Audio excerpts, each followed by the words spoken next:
हाँ जी, खूब धन्यवाद सभी को। तो देखिए, यदि अभी तक की हम समीक्षा करना चाहें कि अभी तक हम क्यों जी रहे थे, तो अभी तक हमारे जीने का डिज़ाइन कैसा है? या तो संवेदनहीन या संवेदनशील। ये ठीक है? अभी तक हम कैसा जी रहे हैं? तो या तो संवेदनहीनता से जी रहे हैं या संवेदनशीलता से जी रहे हैं।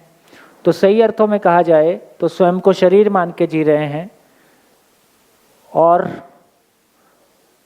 क्यों जीना है के बिना जीना नहीं है, जिंदा रहना हो सकता है। जिंदा रहने में दो कॉलम है, संवेदनहीनता, संवेदनशीलता।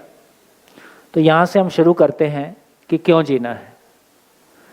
तो जब आपने कॉपी में लिखा, जो लोग पहली बार शिविर कर रहे हैं विशेष रूप से, जब आपने कॉपी में लिखा तो सबका लिखना एक जैसा होगा कि अलग अलग होगा?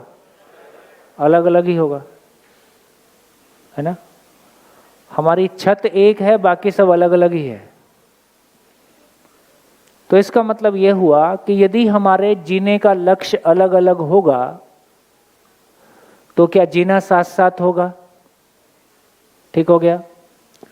तो इस पे ध्यान दें कि हम एक छत के नीचे साथ साथ रहते हैं या साथ साथ जीते हैं?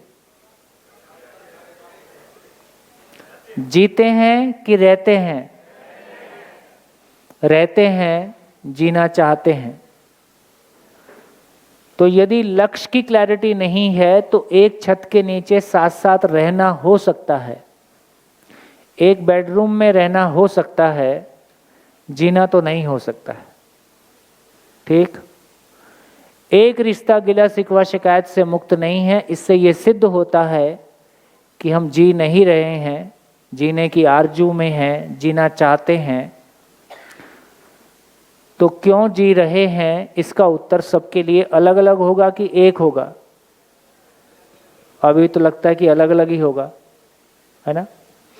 तो मैं कुछ लिख देता हूं बोर्ड पे, आप असहमत होने का प्रयास करें पूरी मेहनत के साथ। तो देखिए, मैं फिर से रिपीट कर दूं, जैसा हमने ये शिविर शुरू किया तो क्या कहने की कोशिश कर रहे हैं कि यदि इस सृष्टि में जड़ संसार को लेके कोई नियम है, और नियम का मतलब है कि जो परिवर्तन नहीं होता है, यदि मानव भी इस सृष्टि की इकाई है तो इस सृष्टि का कोई नियम मानव पे भी काम करता होगा कि नहीं करता होगा? करता होगा। अभी जब हम मानव के बारे में बात करते हैं तो हमको लगता है कि सब कुछ सबका अलग अलग होता है, समझ सबकी अलग अलग, मान्यता सबकी अलग अलग, सही गलत सबका अलग अलग, जीना सबका एक छत के नीचे। और उसमें अपने में जूझना होता है, अपनों से जूझना होता है। जो ऊर्जा क्रिएशन में लगती, अपने भीतर मानव को क्रिएट करने में लगती, अपने बाहर मानव को क्रिएट करने में लगती, इस धरती को स्वर्ग बनाने में लगती, वही ऊर्जा अपने भीतर नर्क पैदा करने में लगती है, अपनों के साथ नर्क पैदा करने में लगती है। ना चाहते हुए भी हम एक दूसरे को दुख देते हैं, एक दूसरे से दुख पाते हैं। सृष्टि में ऐसा नहीं है, नेचर में ऐसा नहीं है। हम एक एक करके उस नियम को समझने की कोशिश करते हैं जो सभी मानव पे एक जैसा लागू होता है। फिर धीरे धीरे देखेंगे कहाँ पे गैप्स है। तो क्यों जीना है को लेके कहा, सूत्र है, सूत्र का मतलब नियम है कि मानव जाति का समस्त प्रयास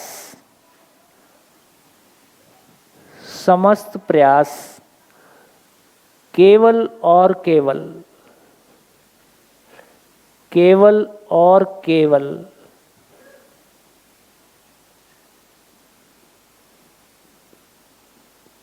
सुखी होने के लिए है।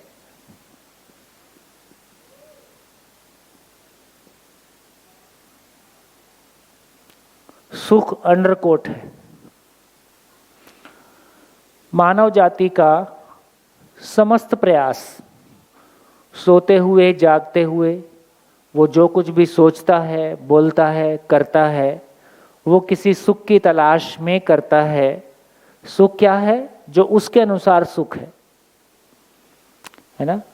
तो किसी को शराब में सुख दिखता है तो वो शराब में घूमता है, किसी को ध्यान में दिखता है तो वो ध्यान में घूमता है, किसी को सेवा में दिखता है तो वो सेवा में दिखता है, किसी को समाज में दिखता है, किसी को राजनीति में दिखता है, किसी को आत्मा परमात्मा में दिखता है। लेकिन फाइनली ये ध्रुव है। ध्रुव का मतलब जो बदलता नहीं है, नियम है कि इस धरती का हर मानव जो कुछ भी करता है वो सुख की तलाश में करता है। आप असहमत होने का प्रयास करें। अभी आप कह रहे थे कि सबका सुख अलग अलग होता है। यहां सुख के लिए एक स्टेटमेंट लिख दिया है कि इस धरती के सभी मानव जो कुछ भी सोचता है, अच्छे से अच्छा मानव और बुरे से बुरा मानव भी जो कुछ भी करता है किसी सुख की तलाश में करता है। उसकी परिभाषा में जो सुख है। बोलिए, ऐसा है? नहीं है। आप डिसएग्री होने की कोशिश करें, हो सकता है कोई बारीक तार निकले तो समझने की प्रक्रिया और आगे बढ़े, है ना।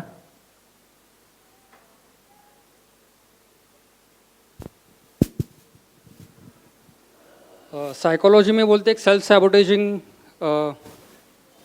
कॉन्सेप्ट है। क्या होता है उसमें? उसमें खुद की ही हानि करना चाहते हैं लोग, खुद को नुकसान पहुंचाना चाहता है। हाँ, तो वो क्यों? आपने कभी पहुंचाया? वो तो सबकॉन्शियस लेवल में होता है, पता नहीं मुझे। कभी हम कोई सिचुएशन में सेल्फ सैबोटेजिंग एक्ट करते हैं, किसी में। हाँ जी, किसी ने किया है? किसी ने कभी खुद को नुकसान पहुंचाने की कोशिश की हो, गुस्से में, परेशानी में? तो डायरेक्टली उससे ही बात करें ना। हाँ जी, माइक दीजिए, माइक पकड़ो। कोई किसी ने किया हो तो वही बताएगा ना, वो अपने किए नहीं है तो कैसे पता चलेगा। हाँ जी, माइक। हेलो। हाँ, मतलब खुद को हानि हर छोटे बड़े लेवल पे हम लोग पहुंचाते ही। कभी गुस्से में खाना नहीं खाया तो वो भी खुद को ही नुकसान है। बहुत तो वो बढ़िया। चीज़ होती ही है छोटे बड़े लेवल पे। तो मैं क्यों ऐसा करता हूँ? उसमें गुस्से में खाना नहीं खाया तो उसमें मुझे गुस्सा आ रहा है, उसमें भी एक सुख मिल रहा है कि मतलब मेरी बात मान जाएगी, या कोई बात अगर रखी है उस चीज़ के लिए भी एक मतलब सपोज ईगो अगर हम सेटिस्फाई करने की ट्राई करें तो ईगो को सेटिस्फाई करने का भी सुख मिल रहा है। तो वो भी मतलब वहाँ नहीं कह सकते कि ये चीज़ है। मैं खुद को सुख दुखी ऐसे समझ मानव जाति का प्रयास सुखी होने के लिए, तो वहाँ पे गलत चीज़ में सुख ढूंढ रहे हैं। तो शायद ऐसा मुझे लगता है। हाँ जी, कुछ कहना चाह रहे हैं? इसी के सपोर्ट में ही है कि हर समय जैसे खाने का भी है तो खाना ओवर ईटिंग कई बार मैं खुद भी कर लेता हूँ। जब टेस्टी होता है तो तलाश तो सुख की करते, लेकिन बाद में तो प्रॉब्लम होती ही है। बाद की चर्चा अभी नहीं कर रहे हैं। अभी जो उन्होंने कहा उस पर कोई रिस्पॉन्ड करना चाहता है तो करें। हाँ, मैं इससे डिसएग्री करता हूँ थोड़ा। हाँ, कभी कभी ऐसा होता है कि इंसान की तीव्र इच्छा होती है, मेरी खुद की होती है कि मैं ये काम करूँ, लेकिन मम्मी बोलती है कि नहीं करना है, तो दुखी होने के बावजूद भी मैं वो काम नहीं करता हूँ, तो उसमें तो मैं दुखी हो रहा हूँ ना। बढ़िया। एक रियल टाइम एग्जांपल लो जो घटा, उसकी चर्चा करते हैं। हाँ जी। जैसे 2011 में मेरा NIT त्रिची में एडमिशन हुआ था। परिवार वालों ने बोला कि नहीं जाना है, तो मैं नहीं गया। मैं परेशान था, दुखी था, लेकिन कोशिश ये कर रहा था। क्यों नहीं गए? चले जाते। नहीं, वो खुश थे ना। मैंने चूज किया उनका खुश रहना और खुद का आपने दुखी ये रहना। क्यों नहीं चूज किया कि मैं त्रिची जाऊं? नहीं, क्योंकि वो खुश नहीं थे उस चीज से, और मेरे यहाँ रुकने से वो खुश थे, है ना। तो इसका क्या मतलब निकला? इसका इतना ही मतलब निकला कि त्रिची जाने से जो बड़ा दुख मिलने वाला था उसकी तुलना में त्रिची ना जाना छोटा दुख था। तो बड़ा दुख लेने की बजाय हमने छोटा दुख चूज किया।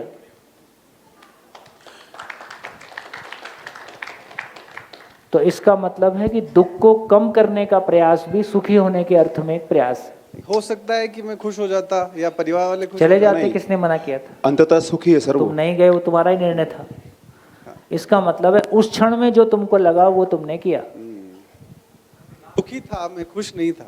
हाँ, दुखी था का मतलब ये हो गया कि मानव जो कुछ भी करता है, मानव जो कुछ भी करता है वो सुख को मैक्सिमाइज करने के लिए करता है और दुख को मिनिमाइज करने के लिए करता है। तो आपने, हमारे पास दो ही ऑप्शन है, ज्यादा दुख कम दुख, क्या करेंगे? हमारे पास दो ही ऑप्शन है, कम सुख ज्यादा सुख, क्या करेंगे? ज्यादा सुख, बस इतना। अभी भैया ने साइकोलॉजी की टर्म बोली, सेल्फ सेपोटाज। हाँ। उसमें सुसाइडल वो आते हैं और एक सेल्फ डिस्ट्रक्शन की प्रवृत्ति आती है। जैसे कई बच्चे होते हैं ना, बचपन में 11वीं क्लास में मैंने भी किया था, घरवालों से गुस्सा होकर के और अपने प्रयासों को खराब करना, या कि सब कुछ आप आ रहे हैं फर्स्ट पोजीशन पे लेकिन आप उसको छोड़ करके दूसरे कुछ करने लग जाते हैं। लेकिन वो भी अंततः सुख की तलाश ही होती है, अपनी बात को सुनाने की। क्या सुख की तलाश थी? अपने आप को जो कष्ट देते हैं ना बच्चे, कई बच्चे अपने सिर को दीवार से मार देते हैं, या कोई किसी बच्चे को गुस्सा दे जाता है, या युवा होता है ईंट तोड़ दी अपने हाथ से, घायल हो गए, लेकिन वो सुख की तलाश ही कर रहे होते हैं उस वक्त भी। उसमें कैसे कर रहे होते हैं वही कि समझाओ। अपने आप को दुख पहुंचा करके सामने वाले की अपने बात को ठीक से रखने के लिए, तीव्रता से रखने के लिए हाँ। कोशिश की जाती है ताकि वो बात हमारी समझ जाए और अंततः सुख की तलाश वो उसमें ही अंत करता है। तो दो पॉइंट आ गए। एक पॉइंट तो ये आया कि मेरे अंदर इतना दुख इकट्ठा हो गया है, मैं कोई एक एक्ट करके उसको वेंटिलेट करता हूँ। दूसरा, या मैं कोई ऐसा एक्ट करता हूँ जिसकी वजह से मैं जिस पॉइंट ऑफ व्यू को दूसरे को कन्वे करना चाह रहा हूँ उसको वो कन्वे हो जाए, उसकी इंटेंसिटी कन्वे हो जाए। मैं आपको प्यार करता हूँ और आपको समझ नहीं आ रहा है तो मैं आपके लिए अपना नस काट के दिखा सकता हूँ। तो मैं अब उसके लिए एंगल अलग अलग हो सकते हैं। अब वो किस एंगल से कोई क्या कर रहा है, जिसने किया होगा वो बोलेगा तो पता चल जाएगा। हाँ, उसमें एंगल अलग अलग है।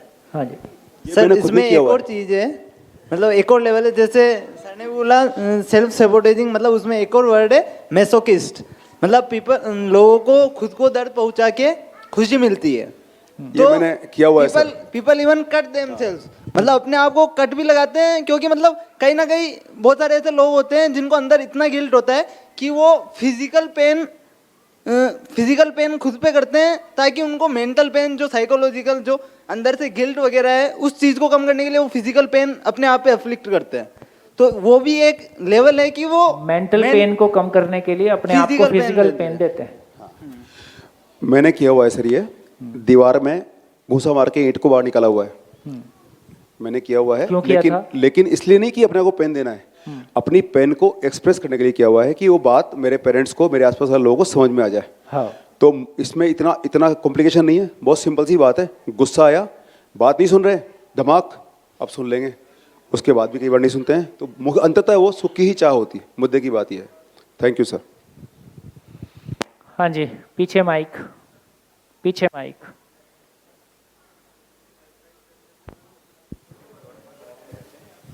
सर प्रमोद जैन। हाँ जी, जो बोले माइक से बोले। नमस्कार, प्रमोद जैन जयपुर से। हाँ जी सर, मैं बेसिकली जैन हूँ, और जैन मुनि में क्या करते हैं, जब दीक्षा लेते हैं तो अपने ही बाल को लोच करते हैं। हाँ, तो ये क्या हुआ फिर? ये तो सुख की तलाश में तो नहीं कर रहे हैं, तो अपने आप बताइए क्या, क्यों करते हैं? मेरे को समझ में नहीं आया। नहीं, वो आप कॉन्सेप्ट को आप समझते होंगे क्योंकि आप जैन हैं, तो क्यों करते हैं? इसीलिए गुरुजी के पास नहीं जाता हूँ, क्योंकि मेरे को उनके हाँ, गुरुजी के पास नहीं जाता हूँ कि मेरा कुछ करवा दें। मतलब हाँ जी, मैं बहुत नहीं समझता हूँ। अरे परंपरा होगी तो उसके पीछे कोई लॉजिक होगा ना, कुछ तो कोई तो चीज होगी। तो बेसिकली, हाँ आप कुछ बोल रहे हैं? वो दिगंबर अवस्था में जब होते हैं तो उनको मौसम के अलग अलग तरह की चीजों को सहन करना पड़ता है, तो ज्यादा चीज, बड़ी चीज को सहन करने के लिए अपने शरीर पर प्रयोग करके वो एक तरह की प्रैक्टिस करते हैं इस तरह का, ताकि अपनी इच्छाओं को दबा सकें। वो एक बात होती है, और किसी तरह का रूप का आकर्षण ना बचे। वो ये समझते कि शरीर अलग है और मेरी आत्मा की गुण अलग है, तो शरीर के प्रति उनका कुछ मोह भाव नहीं रहे किसी भी प्रकार का, उसको शो करने के लिए वो अपने केस रोचन करते हैं और नियमित रूप से करते हैं। हाँ, इतना सामान्य बना दें कि शरीर से कोई मोह ना बचे, सुंदर दिखने वाला भाग ही खत्म हो जाए। वो भी उनकी एक सुख की कामना के अंदर ही, सुख की कामना के अर्थ में। सर हाँ मेरा था, जैसे कोई किसी दुख में आके सुसाइड कर लेता है, आत्महत्या कर लेता है, हाँ। तो उसका जीवन तो समाप्त हो गया। हाँ। तो अगर सुख भी मिल रहा है तो ना उसका होगा, और दुख भी कम हो रहा है तो ना उसका होगा। नहीं, क्वेश्चन अभी ये है कि कोई सुसाइड क्यों करता है, क्वेश्चन इतना ही है। तो क्यों करता है, किसने किया है, जिसने किया वो बोलो। अरे सुसाइड करने के बाद बच भी तो जाते हैं। हाँ, सुसाइड जिसने किया हो और बच गया हो वही तो हॉल में होगा। किसी कोई है जिसने सुसाइड का अटेम्प्ट किया हो और बच गया हो? हाँ, देखो हमारे बीच में दुस्साहसी लोग हैं। हाँ। अरे सर, अटेम्प्ट नहीं किया है, बट बेसिकली थोड़ा मैं उनकी मानसिकता बताना चाहूँगा उनके बारे में। उनको लगता है कि उनका जो शारीरिक दर्द है या जिस भी परिस्थितियों से वो गुजर रहे हैं, तो उनके दिमाग में रहता है कि इससे कुछ और सोल्यूशन है, इससे कुछ ऊंचा है जिससे मैं सुसाइड करके, एक ऊंची खुशी है जिससे मैं सुसाइड करके पालूंगा, तो सुसाइड इसलिए करते हैं। तो बेसिकली दुख से मुक्त होने का एक प्रयास है। कह सकते हैं वो खुशी से वो दुख झेल नहीं पा रहे हैं, इसलिए वो उसको हटाने के लिए सुसाइड कर रहे हैं। हाँ, निराशा का चरम है। तो निराशा के चरम का इतना ही मतलब हुआ कि जिस दुख से मैं जूझ रहा हूँ उसको हैंडल करने की मेरी ताकत नहीं है। मैं उस दुख से मुक्ति पाने के लिए शरीर से मुक्ति पा जाऊं, तो उस दुख से मुक्ति पा जाऊं, यही एक रास्ता मेरे को दिखाई देता है। हेलो, तो दुख से मुक्त हूँ। अरे ठहर जाओ, किधर हो? हाँ, मैं दिखूंगी नहीं इसीलिए बोल रही थी। हाँ, तो जैसे दुख से मुक्ति पाना। कौन है भैया, चेहरा तो दिखाओ। दुख से मुक्ति, हमको क्यों दुखी कर रही हो? दुखी नहीं, जैसे अपन बच्चे तो समझ होती है कि हम सुसाइड कर रहे हैं ताकि किसी चीज़ से भागे, बट मैं अपने, मेरा बेटा 8 साल का है, इसी की बात बताऊंगी। जैसे इसके फादर आर्मी में, और लास्ट टाइम वो छुट्टी आए थे तो शाम को इसको पढ़ाने बैठते थे। तो एक दिन इसने मुझे बोला, मैं सोच रहा हूँ छत से जाके कूद ही जाऊँ, क्यों कि शाम को कहीं पढ़ाएंगे वापस। मतलब किसी ना किसी चीज़ को अपन सहन नहीं कर पाते हैं और उससे वो भागने की कोशिश करता है, तो उसके पास ऑप्शन ये होता है कि मैं मरूंगा तो मुझे नहीं करना पड़ेगा। क्योंकि अगर ये बच्चा ये कह रहा तो इसका मतलब यही होता है कि वो फेस नहीं कर पा रहा उसको। बिल्कुल बिल्कुल बिल्कुल, बहुत तो अगर आप फेस कर लोगे तो आपके माइंड में सुसाइड का नहीं आएगा। तो माँ बाप का देखिए इसका सूत्र है, बहुत बढ़िया बात आपने बोली है। और मेरे को लगता है कि जिंदगी को जितना फ्लोर पे लाएंगे उतना उनको समझने में मदद मिलेगी। जी, जबकि उससे पता नहीं है कि सुसाइड क्या होता है, बट उसको ये लगा कि अगर मैं गिर जाऊंगा तो उसके बाद मुझे सहन नहीं करना। सूत्र लिखो।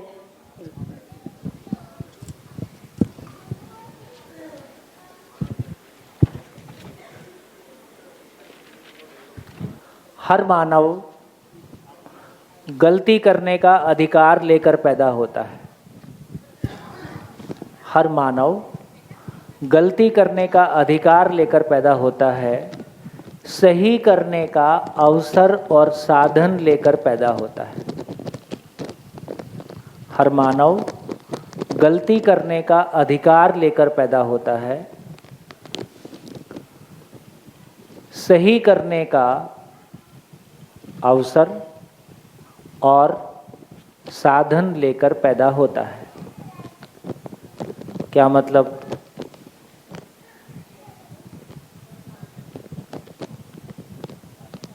हो गया? फिर से बोलूं? वो छोटे क्लास में हमको इमला बोलते थे। हाँ जी, हर मानव गलती करने का अधिकार लेकर पैदा होता है, सही करने का अवसर और साधन लेकर पैदा होता है।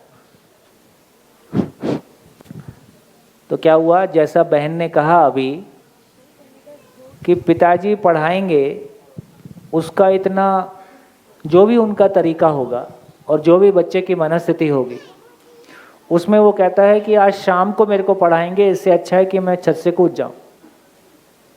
तो क्या स्थिति हुई कि मानव गलती करने का अधिकार लेकर पैदा होता है। अच्छाई के नाम पे हमने अपने बच्चों के साथ उसके अच्छाई के लिए ये सोच के कि इससे इसका अच्छा होगा, लेकिन अच्छाई की समझ नहीं है, तो हमने इतने प्रेशर क्रिएट किए हैं जो गलती की सीमा में चले गए। इसका मतलब हुआ कि जब तक हम सही को नहीं समझते हैं तो अपनी मान्यताओं के अनुसार अच्छा करने के नाम पे हम कितना प्रेशर क्रिएट कर सकते हैं, उसको हम सब ने पति पत्नी के बीच में देखा है, सास बहू के बीच में देखा है, माँ बाप और बच्चों के बीच में देखा है ना। बढ़िया हो गया, हेलो, है ना। तो क्या समझ में आया? जब तक मानव भ्रमित है वो अधिकार पूर्वक गलती करता है। अधिकार पूर्वक गलती करता है का मतलब इससे दूसरे का भला होगा ये सोचकर पूरी ताकत के साथ अपनों के साथ करता है ना। चाहे वो पति पत्नी के साथ करे, कि बॉस अपने सबॉर्डिनेट के साथ करे, कि माँ बाप बच्चों के साथ करें, कि बच्चे माँ बाप के साथ करें। तो इसका इतना ही मतलब हुआ कि जब तक मानव भ्रमित है, उसको सही का समझ नहीं है, वो अधिकार पूर्वक गलती करता ही है। लेकिन हर मानव के पास समझने की असीम क्षमता है और उसके लिए शरीर रूप में साधन है।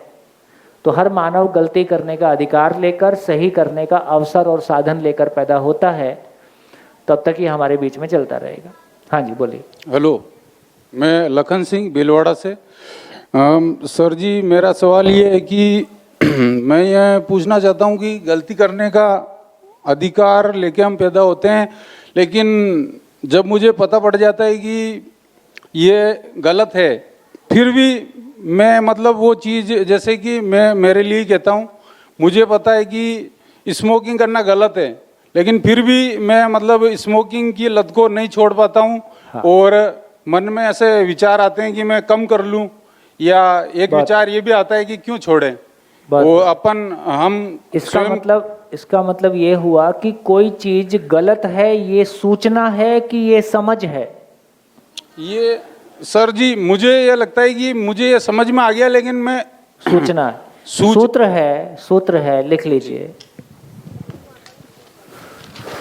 सुना हुआ सुनाने के काम आता है, समझा हुआ जीने के काम आता है। सुना हुआ सुनाने के काम आता है, समझा हुआ जीने के काम आता है। इससे जुड़ा हुआ दूसरा सूत्र है, समझ है तो गलती नहीं, गलती है तो समझ नहीं।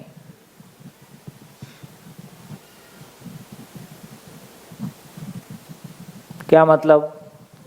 जैसे समझ है तो गलती नहीं, गलती है तो समझ नहीं।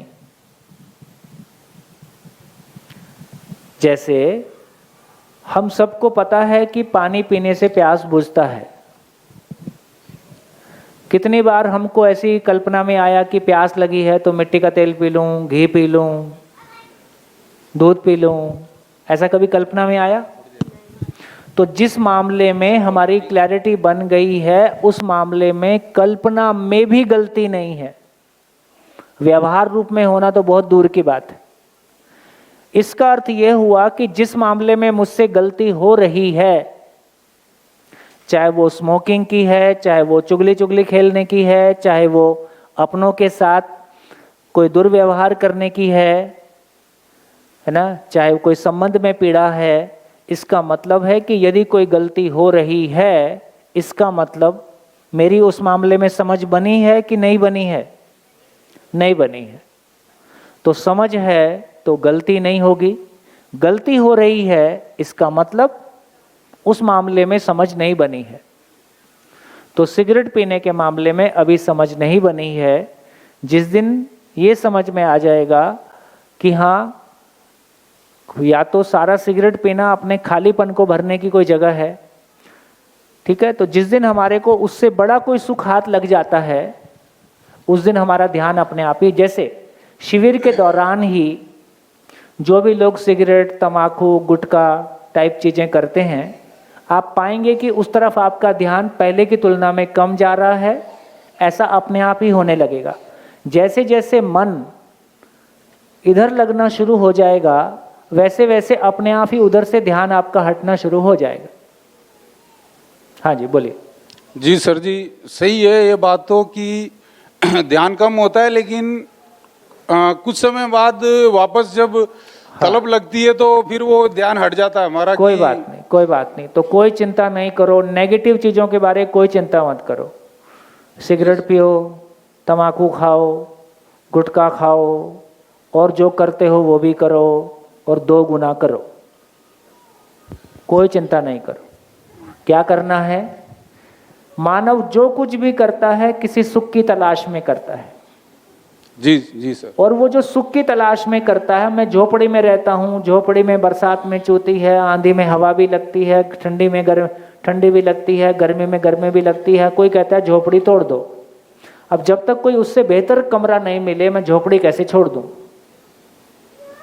जी सर, मैंने भी इस बारे में नशा मुक्ति केंद्र में रह के आया, मैं 9 महीने वहाँ पे मैंने काफ़ी कुछ सीखा, लेकिन उसके बाद भी मतलब मुझे लगता है कि मैं समझता हूँ लेकिन फिर भी नहीं छोड़ पा रहा हूँ। तो कहीं ना कहीं 9 महीने इधर अध्ययन कर लो, छूट जाएगा।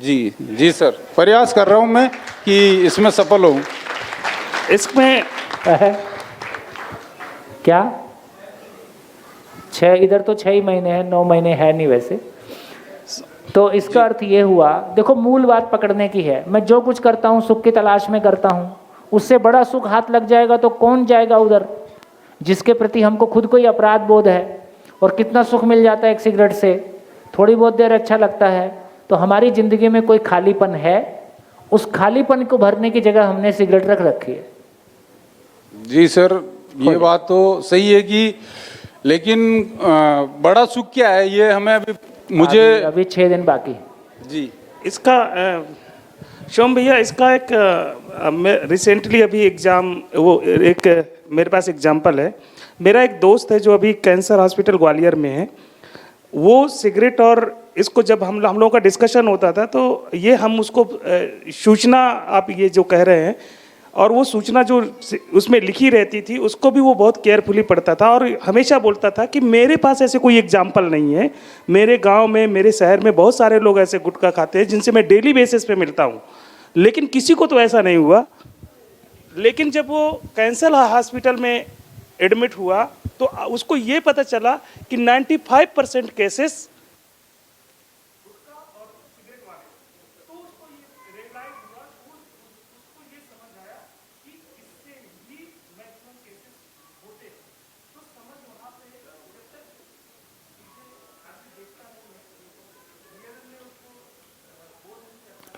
जो शब्द इन्होंने अभी यूज़ किया कि रियलाइज होना, कोई क्षण होता है जब वो हमको रियलाइज हो जाता है, फिर वो स्थिति अलग होती। बढ़िया, धन्यवाद। तो कहाँ पहुँचे, फिर से आगे बढ़ें? हाँ जी, आगे वाले जी। सर मैं 55 साल का हूँ। मैंने पहली बार इतना व्यवहारिक जवाब सुना जब भी कोई मिलने वाला मित्र या कोई भी शराब पीता है या सिगरेट पीता है या कुछ और गलत शौक रखता है, पूरी दुनिया के पास एक ही समाधान, उसको समझाते हैं अरे भैया शराब से ये हो जाएगा, गुटखे से कैंसर हो जाएगा। पहली बार इतना प्रैक्टिकल और लॉजिकल जवाब कि भाई 2 गुना पियो तुम सिगरेट, 6 दिन ये सुनो, बड़ा सुख मिल जाएगा, छोटा सुख अपने आप छूट जाएगा। तो सारा प्रयास या तो सुख छूट जाएगा या तुम छूट जाओगे।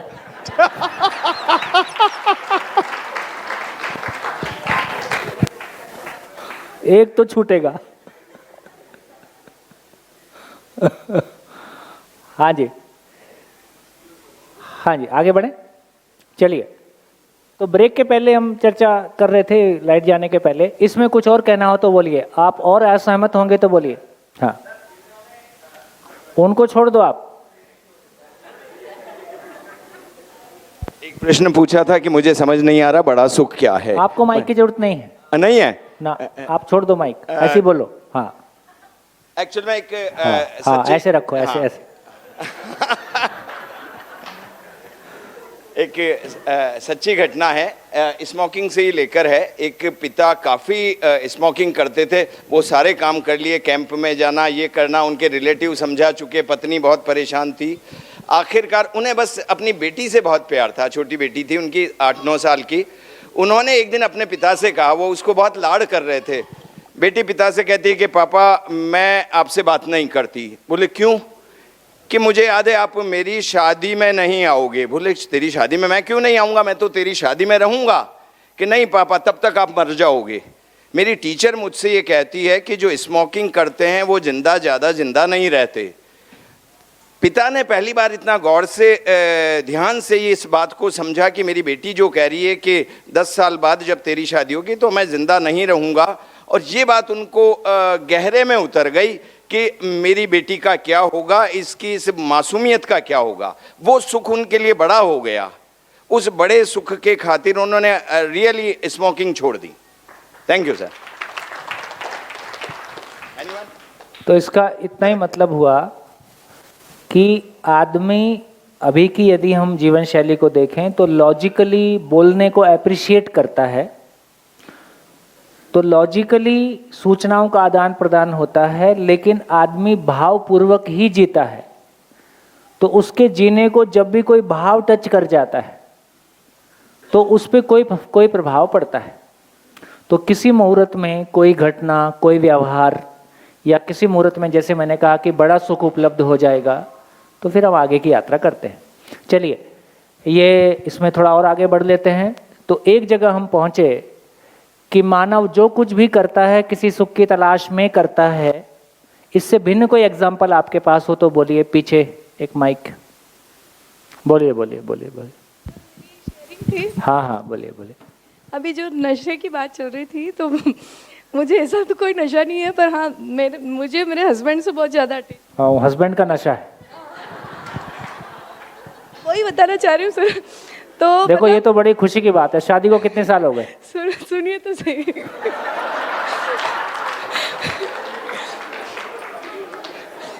तो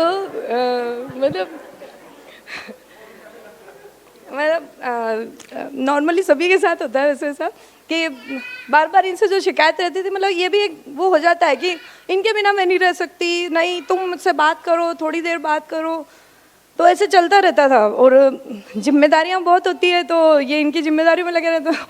तो अब जब से मैंने ये जीवन विद्या शिविर में आई हूँ, थोड़ा अपने पे मतलब कि मेरी उपयोगिता क्या है वो उस तरफ ध्यान देने लगी हूँ। तो जो आपने बोला ना कि 9 महीने अध्ययन करो तो छूट जाएगा अपने आप, तो मैं ये नहीं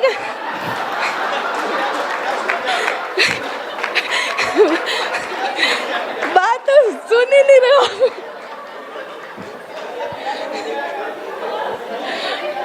अरे मोह छूट जाएगा, आप पति छुड़वाने के चक्कर में हो। तो इनसे आपका सुख देखा नहीं जा रहा है। तो मतलब उससे हम दोनों के रिश्तों में खिंचाव आ रहा था और कुछ नहीं है। पॉजिटिवनेस जो आ जाती है वो बहुत बुरी चीज हो जाती है। तो अब हाँ मतलब संतुलन हो गया है कि वो नशा नहीं है, अब संबंध बन रहा है, संबंध स्थापित हो रहा है कि हाँ हम दोनों की क्या उपयोगिता है, एक दूसरे के लिए भी क्या उपयोगिता है वो पता चल रही है। बाकी पहले शरीर रूप में ही उपयोगिता समझ रहे थे, तो अब मतलब दो जो आप बोलते हो ना 2 शरीर और 1 मन है, तो वो थोड़ी समझ में आ रही है और उससे मैं काफ़ी अपने आप को हल्का फील कर रही हूँ और हमारे रिचनेस आई है दोनों के रिलेशन में। बहुत बढ़िया, बहुत बढ़िया। हाँ जी, आपकी तरफ से कुछ और आता है तो बताइए। दुनिया का हर मानव अच्छे से अच्छा, बुरे से बुरा जो कुछ भी करता है अपने सुखी होने के लिए करता है, अपने सुखी होने के लिए करता है। मैं कहना चाहूँगी, मैं सामने आ जाऊँगी। हाँ, जैसा कि अभी आपने बच्ची की स्टोरी बताई थी, उसके अकॉर्डिंग ऐसा लगता है कि हम कई बार अपने सुख से ज़्यादा किसी और के सुख अगर अपन सोचते हैं तो वो काम ज़्यादा अच्छी तरह कर पाते हैं।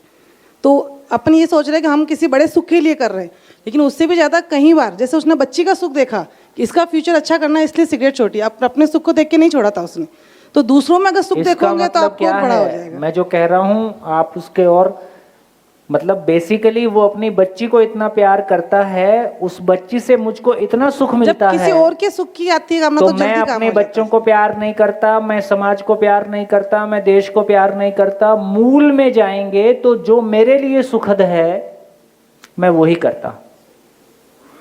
तो मैं बच्चे को प्यार इसलिए करता हूं कि बच्चे को प्यार करने से मुझको सुख मिलता है। मैं देश को प्यार मेरे इसलिए कहने का कर मतलब है सामने वाले में कई बार अपना सुख मिल जाता है। हाँ वही बात, मतलब आशय में उतना ढूंढने ही की है बजाय कि सामने में। सामने वाले को तो एक बार इस केंद्र में आने की जरूरत है कि बेसिकली मैं जो कुछ भी करता हूं मेरे सुख के लिए करता हूं। ऐसा जांच के देखो ऐसा है कि नहीं। आप जो कुछ भी करते हो अपने सुखी होने के लिए करते हो, आप उससे सुखी होते हो इसलिए करते हो, ऐसा है कि नहीं है। हाँ हो सकता है, लेकिन स्टार्टिंग में हमारे माइंड में ये नहीं आता कि अपने लिए, हमें पहले जब किसी और का सोचते हैं तो वो जल्दी कर पाते हैं, अपना फिर भी हम एक बार छोड़ देते हैं, लेकिन दूसरों में सुख ढूंढेंगे तो जल्दी कर पाएंगे। दूसरों का मतलब किसी को आप अपने से भी ज्यादा प्यार करते हो इसलिए ऐसा करते हो। नहीं ऐसा नहीं होता है। काफ़ी टाइम अपने फैमिली मेंबर के अलावा भी, जैसे आपने एक बात बोली थी कि कहीं पेपर में कोई न्यूज़ आती है कोई मर जाता है, हम चाय बिस्किट आराम से खाते हैं ना, तो मेरे टाइम ही अलग है। अगर मेरे पेपर में मैंने कहीं न्यूज़ पढ़ी है कि किसी 3 साल की बच्ची का पिता मरा है तो मैं अपना बिस्किट छोड़ के रोती हूँ, है ना। तो इसका मतलब क्या तो हुआ, हर जगह ये चीज़ नहीं होती है कि हम सबका करते हैं, वो अपनी फीलिंग पे डिपेंड है, वही इंसान कह पे रहा हूं ना, डिपेंड। उसका हर घटना का नियम समझना होगा। इसका मतलब है कि हम अपने आप में कोई एक संवेदनशील व्यक्ति हैं, तो दूसरों का दुख मुझको दुख जैसा लगता है तो हम उसको अच्छे से फील कर पाते हैं। ठीक है, तो मैं उतनी इससे बात आगे नहीं करना चाहिए। चलिए कोई बात नहीं। अभी इसको जांचिए, अभी भी अपनी बात कोर में नहीं गई है। फिर से रिपीट करता हूं, मानव जो कुछ भी करता है अपने सुख की तलाश में करता है। एक शेयरिंग मैं कर दूं भाई। हाँ, इधर हाँ हाँ मैं सुबह 3 बजे जगता हूं और 4 बजे मेरे घर से 100 किलोमीटर दूर जाके योग का शिविर लगा देता हूं। उसके पीछे उन लोगों का सुख नहीं है, मैं खुश होता हूं कि मैं इनको सही कर रहा हूं, मेरी खुशी है इसमें, मुझे खुशी मिलती है, मुझे सुख मिलता है कि मैं किसी बीमार को स्वस्थ कर रहा हूं। ये क्लियर कट समझ में आता है। ऐसा नहीं है कि वो खुश होते हैं तो मैं कर रहा हूं, ऐसा नहीं है। मुझे आनंद मिलता है, मुझे सुख मिलता है तो मैं 3 बजे जगता हूं और मोटरसाइकिल उठाता हूं और ठंड में भागता हूं। और अब समझ में आ रहा है कि ये सब क्या है। जबकि पैसा नहीं लेते हो। पैसा नहीं लेता हूं, हाँ, है ना, निःशुल्क। तो यदि इसका मतलब ये हुआ कि यदि इनको ऐसा करने में सुख नहीं मिलेगा तो क्या ये करेंगे।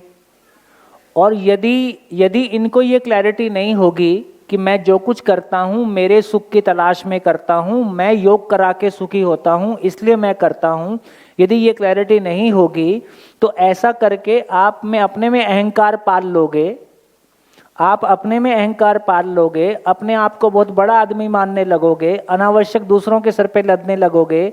इस बीमारी से आप भी परेशान रहोगे, दूसरे भी परेशान रहेंगे। हाँ बोलो बोलो बोलो।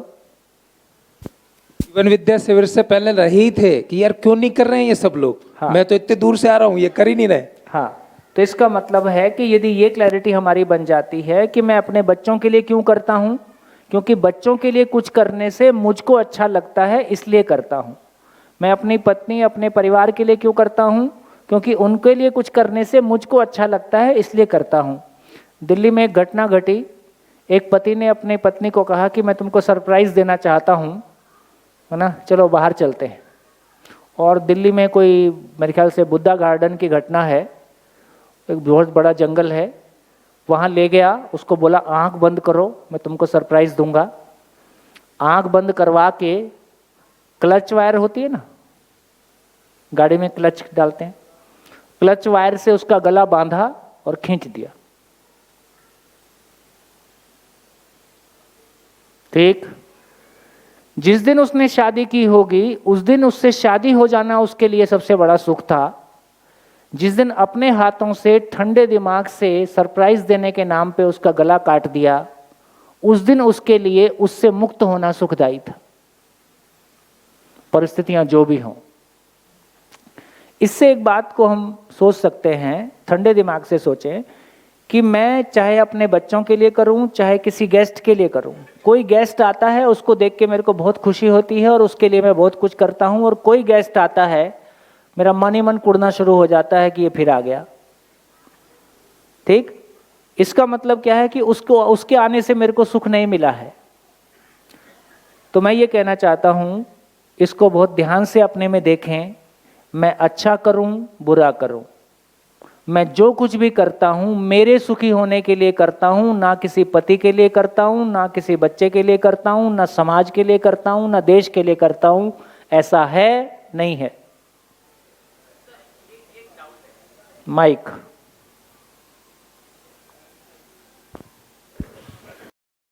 सर कई बार ऐसा होता है कि थोड़ा माइक दूर कर लीजिए। हाँ, कई बार ऐसा होता है कि सुख वाला भी चीज होता है और कई बार कर्तव्य वाला भी चीज होता है कि इट इज माई ड्यूटी। हाँ, नहीं करो तो क्या होगा? हाँ, नहीं करो तो कुछ भी नहीं नहीं होगा। करो तो कोई दुख गले पड़ने वाला है। दुख गले पड़ने वाला है कि आपको खुद ही को अच्छा नहीं लगेगा। आपने माना हुआ है कि ये मेरा कर्तव्य है, हाँ ये बात सही है। तो वो भी मेरे सुख का आधार है। हाँ, ये बात सही है, बिल्कुल बात सही। तो मैं सही कहता हूँ, कभी कभी समझ में समझ कभी कभी आती।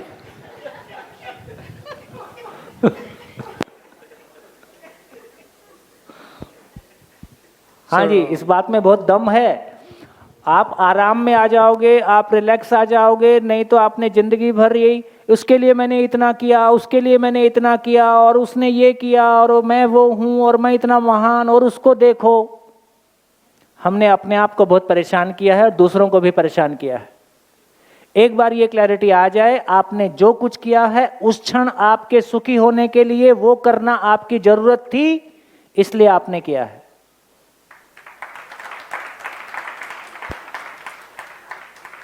तो किसी पे एहसान नहीं है, किसी पे एहसान नहीं है। हम लोग भी ये काम करते हैं, इसके लिए कोई पैसा नहीं लेते हैं, अपना तन मन धन लगाते हैं, अपने घर परिवार को छोड़ के ही।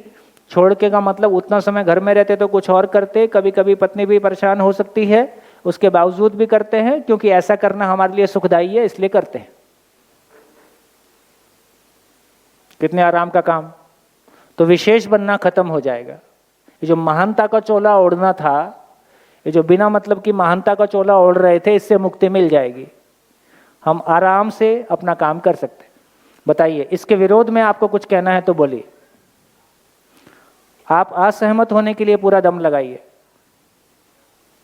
हाँ बेटा। मुझे ये पूछना है, अगर मतलब मैं सिर्फ अपने सुख के लिए करती हूँ तो सामने वाला भी हमेशा अपने सुख के लिए करता है, मुझ पे एहसान नहीं करता, तो फिर मातृ ऋण, पितृ ऋण, पूर्वजों का जो ऋण है, देश का ऋण है, वो सब क्या है? अच्छी है लड़की,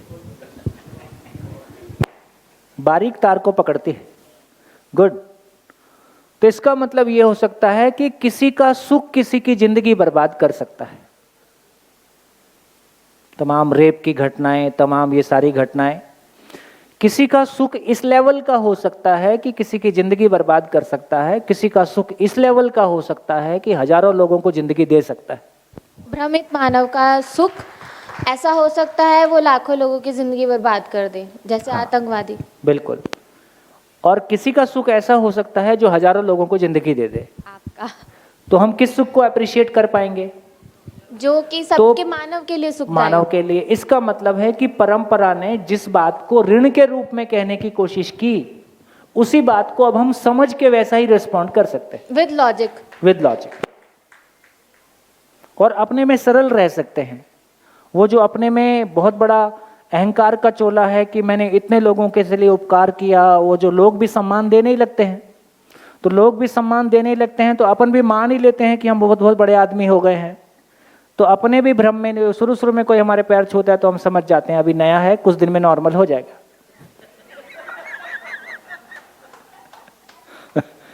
तो ना अपने भ्रमित हो, ना सामने वाले को परेशान करें। इससे अपना जागृति, अपना इवोल्यूशन की गति बनी रहती है। हम आडंबर ओढ़ेंगे तो अपनी गति नहीं बनेगी, अपना नुकसान है। हाँ जी, फिर से बोलता हूं, आपने आज तक जो भी किसी को उधारी दिया, तो किसी की सहायता की, तो उस क्षण आपने जो किया वो आपने उस क्षण, वो क्षण आपके लिए सुखदायी लगा, इसलिए आपने किया। ठीक। दूसरा, उसको एहसान माने, वो उसकी चेतना का स्तर है। ना माने तो भी उसकी चेतना है, मैं उसमें कुछ ज्यादा नहीं कर सकता हूं। लेकिन यदि मेरी क्लैरिटी है कि मैंने जो कुछ किया मेरे सुखी होने के अर्थ में किया, मुझको ठीक लगा इसलिए किया, मुझको अच्छा लगा इसलिए किया, तो मैं आराम में रहता हूं। हाँ जी। इन बहन का एक बोलना था कि उनके प्रति कृतज्ञता समझना, वो भी मेरे सुख में है। हाँ, वो जो माता पिताओं ने जो या जिन लोगों ने भी मेरे लिए अच्छा किया, जब मैं उनके प्रति कृतज्ञता महसूस करता हूं तो मुझे अच्छा लगता है। अगर अकृतज्ञ रहता हूं तो मुझे बुरा लगता है। नहीं तो कृतज्ञता समझना मेरी खुद सुख के लिए है। तो मैं दूसरे के किए को रिकग्नाइज कर पाता हूं, जैसे माँ बाप ने किया, समाज में किया, या मान लीजिए शिविर के माध्यम से आपकी जिंदगी में कोई बदलाव आता है।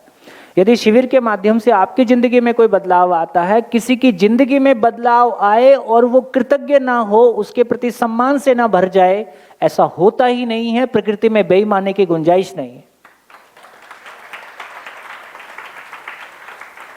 होगा ही, है ना। तो इसलिए कि काफी फिर आराम का काम हो गया, ना हम झंझट में आए ना सामने वाला झंझट में आए, आराम से। हाँ जी बोलिए, ऐसा है। हाँ जी, माइक। ये जो हमारी पीड़ा है ना, मैंने उसके लिए इतना किया, मैंने उसके लिए इतना किया, उससे मुक्ति की बात कह रहा हूं।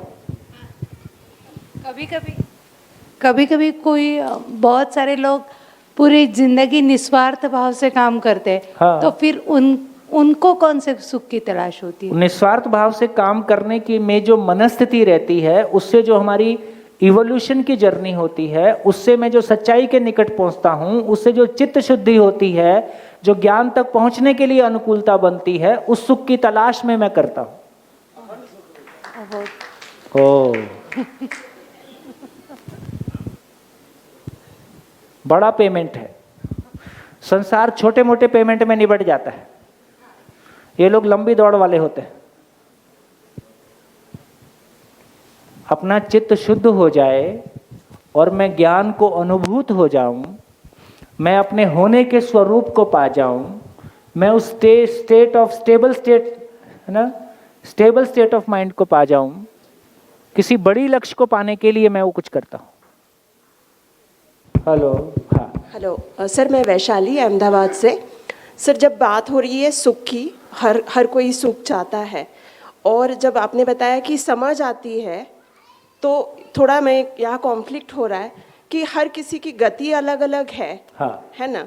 तो मेरी समझ और मेरी गति अलग है, और जिनके साथ मेरा परिवार है या समाज जिनके साथ मैं रह रही हूँ, उनकी समझ और उनकी गति अलग है। ठीक बात है। तो बहुत सारी जगह पे ऐसी सिचुएशंस आ जाती है कि फिर वो अंदर ही वो एक कॉन्फ्लिक्ट जैसा हो जाता है। कुछ सिचुएशन में मैं चुप हो जाती हूँ, तो ऐसा लगता है कि मैं इस सुख को चाहती हूँ, तो मुझे यहाँ शांत होना चाहिए।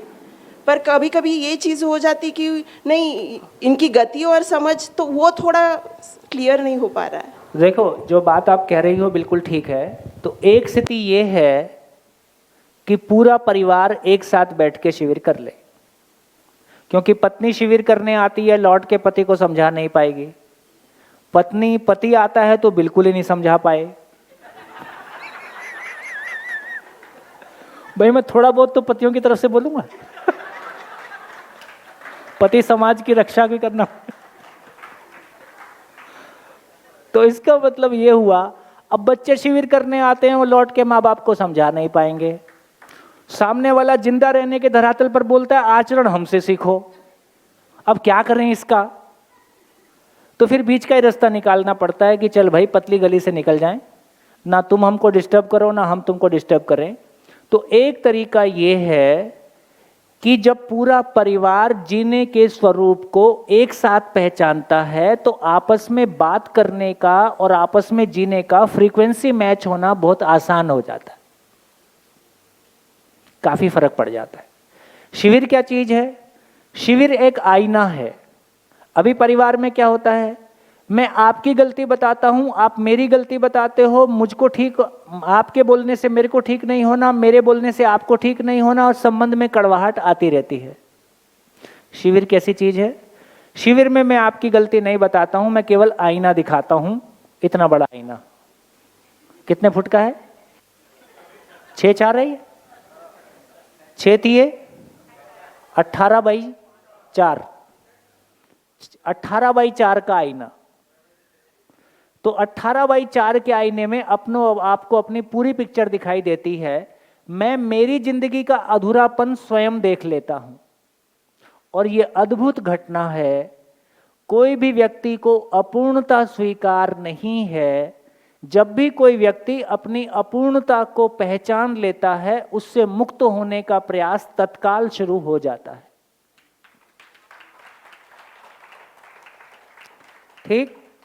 तो शिविर के दौरान यदि पूरा परिवार साथ में बैठता है तो पूरे परिवार में हर व्यक्ति अपने अधूरेपन को पहचान लेता है, अपने अधूरेपन को स्वीकार लेता है, उस पर काम करना शुरू कर लेता है। सामने वाला थोड़ी चाहता है कि तुम रातों रात दिव्य मानव हो जाओ, वो तो इतना ही कहना चाहता है कि यार कोई अधूरापन है तो तुम भी स्वीकार लो और अधूरापन है तो मैं भी स्वीकार लूं, है ना। तो सामने वाला कोई आपसे दिव्यता की अपेक्षा नहीं करेगा, इतनी अपेक्षा जरूर है कि हमारा आपस में संवाद हो सके। संवादहीनता की स्थिति आ जाए, ये मुश्किल स्थिति है। अच्छा, जिंदा रहने के मामलों में आप देखोगे कि उम्र बढ़ने के साथ साथ पति पत्नी में संवाद बढ़ता हुआ दिखाई देता है कि घटता हुआ दिखाई देता है। उम्र बढ़ने के साथ साथ संवादहीनता की स्थिति में पहुंच जाते हैं 50-60 के बाद, क्योंकि हस्बैंड को पहले से ही पता है कि मैं ये बोलूंगा तो ये बोलेगी।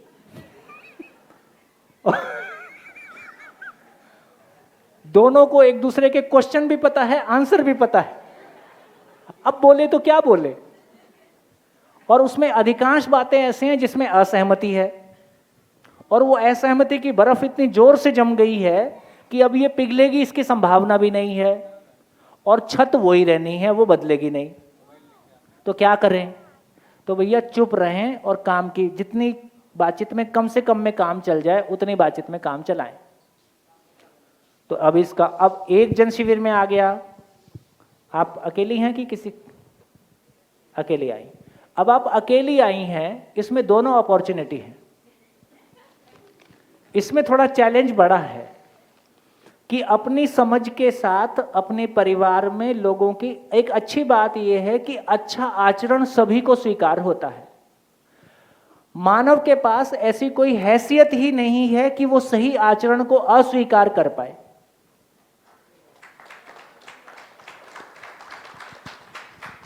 तो यदि किसी व्यक्ति का चरित्र अच्छा है जो कि घर में दिखाई देता है, तो सामने वाला उसको अप्रिशिएट कर पाएगा कि नहीं?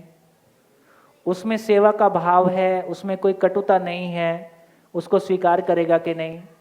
तो हमारे में जो इस शिविर करने के प्रोसेस में और उसके बाद अध्ययन के प्रोसेस में जो हमारी बॉडी लैंग्वेज में चेंज आता है, हमारी खुशी में चेंज आता है, हमारी मनस्थिति में चेंज आता है, हमारे बिहेवियर में चेंज आता है, इसको घर के लोग नोटिस करते हैं।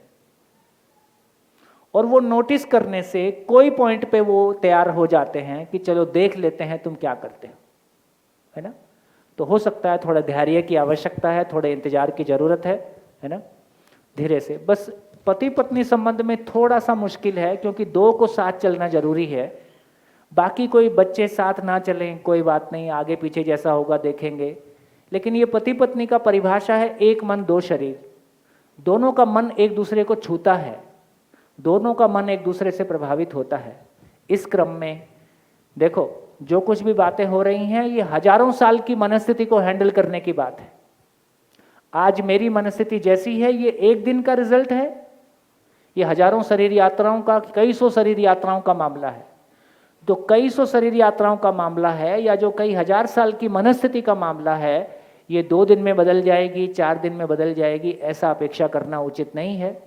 हाँ, ये जरूर है यदि हमको रास्ता दिखाई देने लगा है तो मैं आपसे बहुत आश्वासन के साथ में कहता हूँ, इस पूरे फिलॉसफी का, इस पूरे रास्ते का एक सुंदर रिजल्ट ये है कि हमेशा जांच के देखिए कि कितने घंटे मैंने लगाए और क्या रिजल्ट आया। तो जितने घंटे आपने लगाए हमेशा ये फीलिंग में आता रहेगा कि रिजल्ट उससे ज़्यादा है। अभी रोज़मर्रा की ज़िंदगी में क्या होता है, हमको लगता है कि मैंने मेहनत ज़्यादा की है पर रिजल्ट कम है। यहाँ कैसा लगेगा, मैंने मेहनत कम की है रिजल्ट ज़्यादा है। मेहनत कम की है रिजल्ट ज़्यादा है, ये हमारे उत्साह को बनाए रखता है। थोड़ा सा शिविर के बाद में वीकली गोष्ठी, इसकी कंटिन्यूटी को बनाए रखना एक बड़ा काम होता है, वो बन जाने से हो जाएगा। हाँ जी। ये बात से सहमत हूँ कि हम जो भी करते हैं हमारे खुशी के लिए करते हैं। हाँ। लेकिन कोई कोई ऐसे इंस्टेंस होते हैं घर पे या समाज पे, कोई काम हमें कंपल्शन के प्रति करना पड़ता है, मतलब मन मार के। हाँ। क्योंकि संबंध बनाए रखना चाहिए। हाँ। अगर मुझे कोई घर वाले ने काम दिया और अगर मैं ना कहूँ मेरे खुशी के लिए, तो वो संबंध बिगड़ेगा। तब भी आपने अपनी खुशी के लिए हाँ, किया, तभी वो क्योंकि बात मैं भी सही है। दुखी हाँ, होना नहीं चाहता। हाँ, वो भी बात सही है। वो भी मैंने ओवर रूल करके मेरे खुशी के लिए क्या कि मुझे संबंध बनाए रखना चाहिए। बस। अब मैं वो ना करूँ हाँ। और मैं खुद के खुशी के हिसाब से जीऊँ, तो लोग सेल्फिश करेंगे और मेरे संबंध टूट जाएंगे। वो आपकी चॉइस है। तो अब कहीं तो रास्ता मुझे मेंटेन करना वो भी पड़ेगा। आपकी चॉइस है। नहीं तो जीवन विद्या मतलब मैं इधर उसको यहाँ जोड़ से के कोई सब- उपदेश है नहीं। हाँ नहीं है वही। मेरी मन मर्जी भी करूँ और संबंध भी रखूँ। करना सब आपको ही है, रास्ता आपको निकालना। यहाँ से ये नहीं कहा जाएगा कि आपको ऐसा करना है। सुखी होने का रास्ता ये है, चॉइस आपकी है। बैलेंस करना पड़ेगा। कितना सुंदर। तो ना मेरे को मेरे बेटे को कन्विंस करना है, ना वाइफ को कन्विंस करना है। मेरा बेटा गलती करेगा तो दुखी होना निश्चित है, और मैं मेरे बेटे के दुखी होने से दुखी होता हूं तो ये मेरी प्रॉब्लम है। मोहवश में दुखी होता हूं। इसका मतलब है गलती का मतलब दुख है, और मैं दुखी नहीं होना चाहता तो मैं गलती ना करूं, और मैं गलती नहीं करना चाहता तो मैं सही को समझूं। तो सही को समझना मेरी मजबूरी है, मेरी बाध्यता है, मेरी आवश्यकता है। माई लाइफ माई रूल्स जैसा कुछ नहीं होता है। जिस माई लाइफ माई रूल्स में इतना ही कर सकते हो कि आप लाल पहन सकते हो, काला पहन सकते हो, मिर्ची कम मिर्ची ज़्यादा, 2 रोटी कम 2 रोटी ज़्यादा, इतना ही बार आपका रूल चल सकता है। लेकिन जब जिंदगी की बात करेंगे, उसके नियम निश्चित हैं। वहाँ आपका कोई भी नियम काम नहीं करता है। वहाँ जो नेचर का नियम है वही काम करता है। तो नेचर को दुख की परिभाषा है, बहुत शानदार परिभाषा है। लिख सकते हैं, नियम का विरोध ही दुख है। नियम का विरोध ही दुख है। जब भी जिंदगी में दुख आया, इसका मतलब किसी नियम का विरोध हुआ है। सुखी होना चाहते हो, नियम को समझो। दुखी होना चाहते हो, शुभकामनाएं।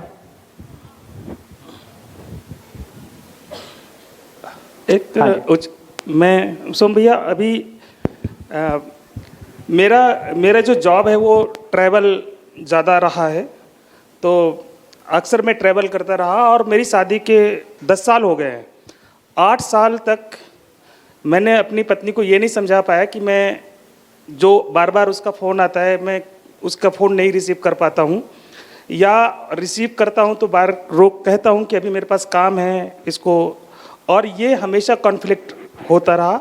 कन्विंस और समय के रहते ये मेरे लिए बड़ा ही सुखद, अब दूसरे लोग जो भी कहें, पर ये जो समय आया कोरोना काल 2 साल, वो मेरी ज़िंदगी का सबसे सुखद अवसर था।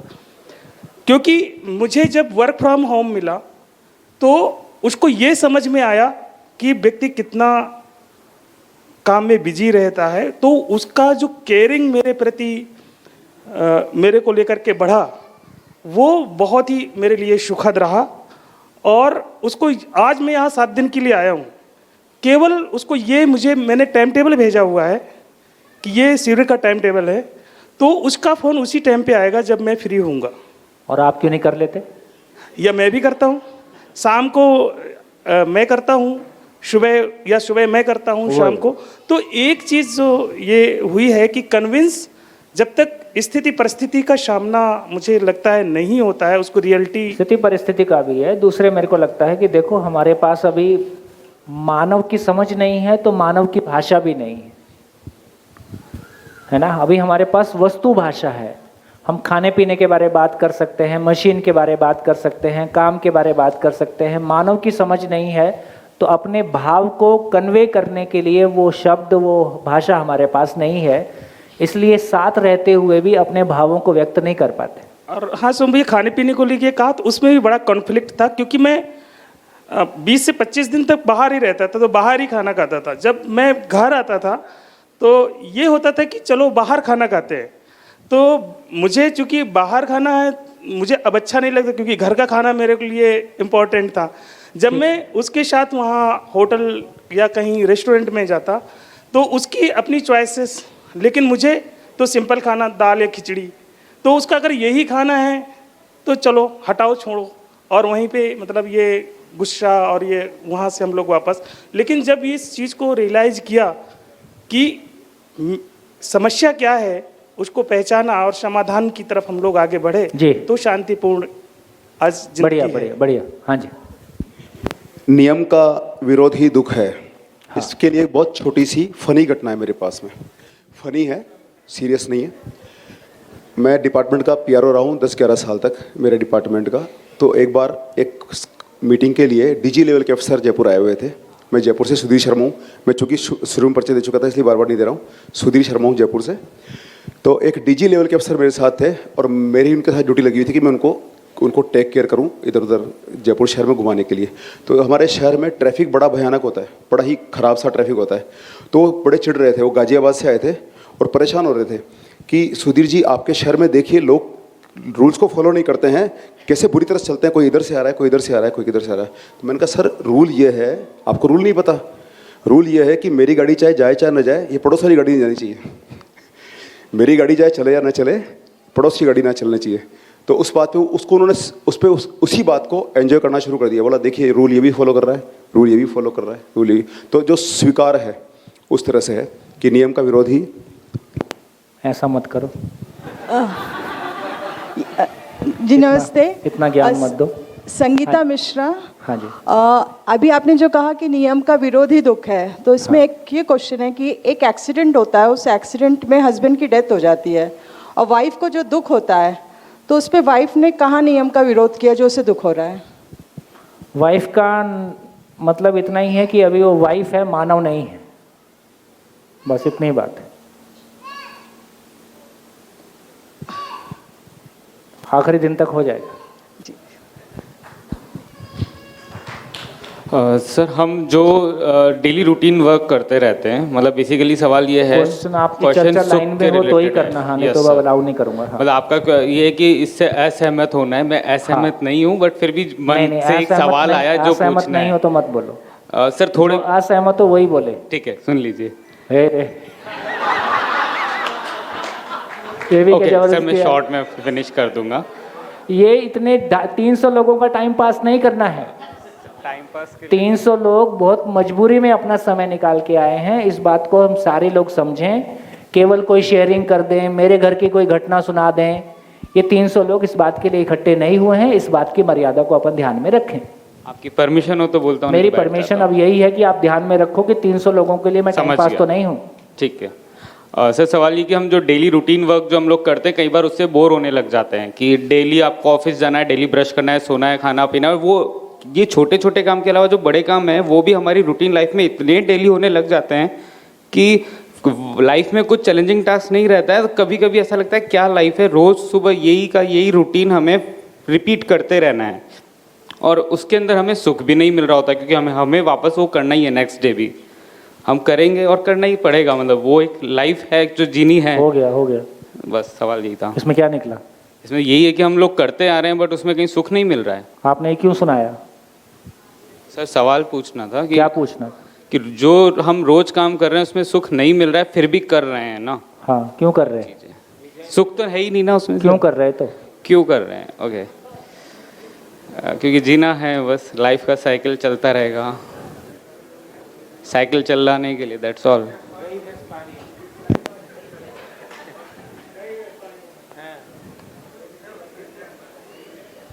माइक तो लगा लो। मजबूरी में क्या मजबूरी है? मजबूरी बस सही है कि जीना है, बस वही मजबूरी है, और क्या कह सकते हैं। उस केस में जब आपका हर चीज से मन ऊब गया और फिर भी सेम काम करना है। जिस चीज में आपको सुख नहीं मिल रहा आप क्यों कर रहे हो उसको? रोज मत करो। सिर्फ सोशल है, परिवार में रहना है, जीना है तो करना ही पड़ेगा ना। ऑफिस जाना ही पड़ेगा, तो इसका वापस क्या आकर मतलब खाना निकला? खाना है, वापस सोना इसका है। क्या मतलब निकला? इसका इतना ही मतलब निकला कि मैं और दुखी होना नहीं चाहता हूँ। तो आपके पास कोई विकल्प नहीं है, और छोड़ दोगे तो जो और परेशानियां गले पड़ने वाली हैं, इसलिए आप उसी मोनोटोनस रूटीन को करते रहते हो।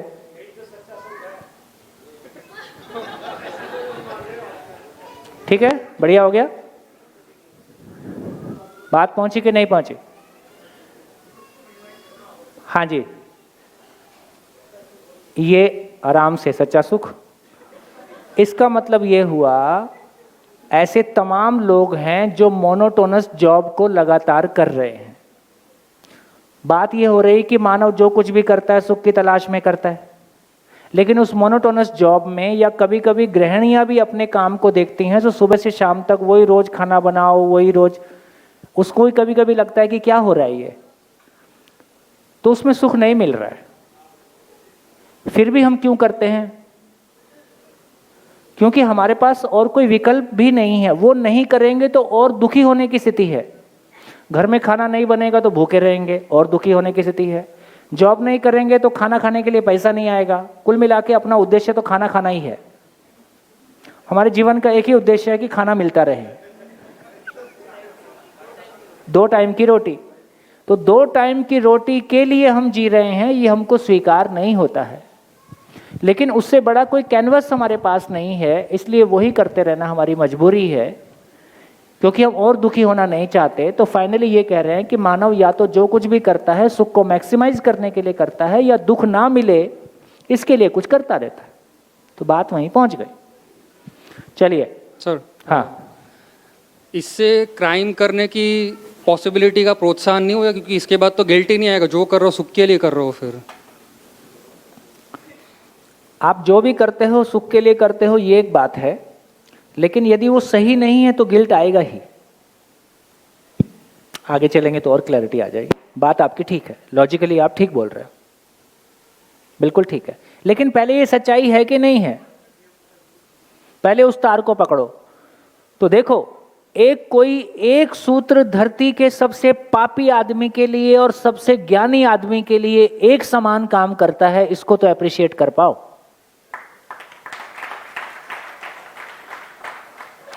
तो अभी हम एक एक करके उस नियम को पहचानने की कोशिश कर रहे हैं जिसके तले मानव जीने के लिए बाध्य है, जो मानव पे लागू होता ही है।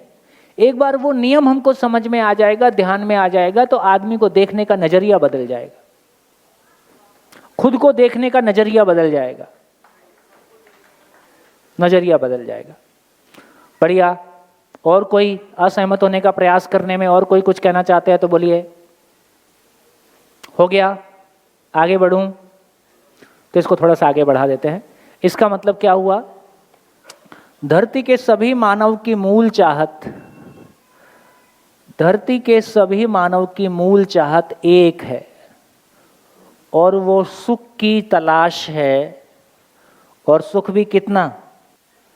संडे टू संडे, निरंतर।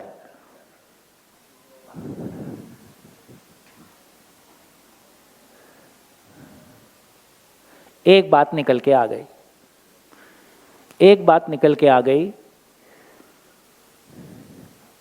इस प्लेनेट पे जितने मानव चले गए, जितने हैं और जितने आने वाले हैं, सबकी मूल चाहत एक है।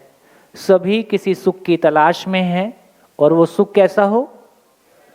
क्योंकि एक क्षण के लिए भी अपमान, गरीबी, दरिद्रता, अनिश्चितता, अभाव, असुरक्षा, ये कुछ भी हमको स्वीकार नहीं है। तो चाहते तो हम यही हैं, सम्मान की निरंतरता हो जाए, विश्वास की निरंतरता हो जाए, किसी वस्तु का अभाव ना हो, शरीर भी स्वस्थ रहे। चाहते तो ऐसे ही हैं। एक व्यक्ति चाहता है कि सभी चाहते हैं, तो अभी पहले मानव से निपट लेते हैं, पहले मानव से निपट लेते हैं। तो इससे क्लैरिटी बन गई कि सभी मानव ऐसा चाहते हैं। देखो,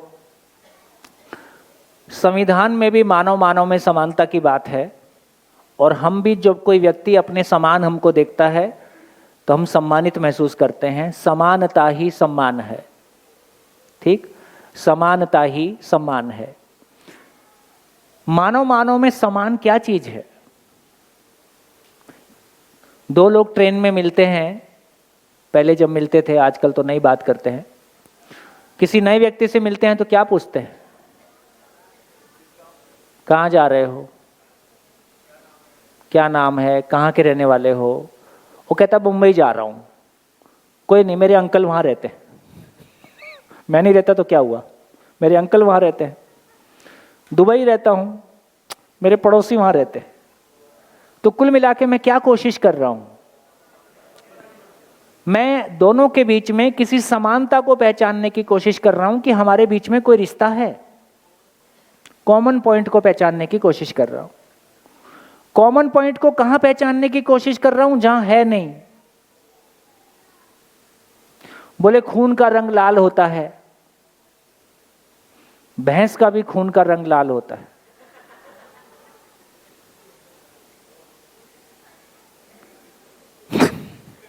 तो ये फिल्मी डायलॉग से दुनिया नहीं चल रही। तो पहली हमारी शक्लें अलग हैं। किसी के भी शरीर का कोई भी चीज का एनालिसिस करके देखेंगे तो सबका अलग अलग मिलेगा। ब्लड का WBC, RBC, प्लेटलेट्स एक मिलेगी, अलग अलग मिलेगी, अलग अलग मिलेगी। जहां समानता नहीं है वहां समानता को ढूंढने की कोशिश कर रहे हैं। और यदि समानता मिल भी गई तो हम शरीर के साथ जीते हैं कि भाव के साथ जीते हैं? मेरे पति के शरीर में 207 हड्डियां हैं, इससे उसका आचरण निश्चित नहीं होता। ठीक? तो इससे पता चला पहली समानता है कि आप मेरे ही जैसे हो। क्या मतलब? हम सबकी मंजिल, अभी एक दूसरे को देखते हैं तो कैसा देखते हैं? मैं मेल हूं, ये फीमेल है। मैं जवान हूं, ये बूढ़ा है, ये गोरा है, काला है, स्त्री है, पुरुष है, अमेरिकन है, इंडियन है, जैन है, बौद्ध है। अभी जब हम एक दूसरे को देखते हैं तो एक दूसरे को देखते हैं कि शरीर को देखते हैं? तो पहली बार शरीर के बियॉन्ड, शरीर के पीछे जो मूल चीज है, जिसके लिए शरीर है, उस चीज को देखना शुरू करते हैं तो पता चलता है आप भी मेरे ही जैसे हो। कोई फर्क नहीं पड़ता पूरे संसार में, गरीब से गरीब, अमीर से अमीर, शिक्षित अशिक्षित, कोई भी जाति धर्म का हो, सबकी मूल चाहत एक है। हम सबकी मंजिल एक है, हम एक राह के यात्री हैं और उसको पाने का तरीका भी धीरे से पता चलेगा कि अलग अलग नहीं है। तो क्या समानता मिली? क्या समानता मिली? तो यहां हम एक दूसरे के साथ में रिलेट कर पाते हैं। हम एक दूसरे के साथ में रिलेट कर पाते हैं कि मेरे ही जैसा है। इससे क्या फर्क पड़ेगा? इससे कुछ फर्क पड़ेगा कि नहीं पड़ेगा? यदि हमको ये स्वीकार हो गया कि धरती के सारे मानव मेरे ही जैसे हैं, वो जो कुछ भी करता है किसी सुख की तलाश में करता है,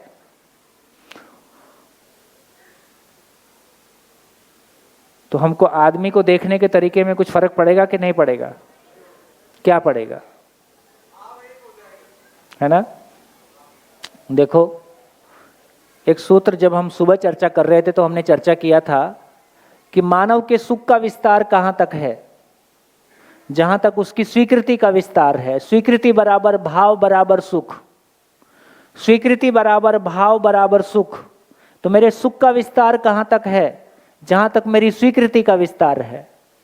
अभी मेरी स्वीकृति कहां तक है?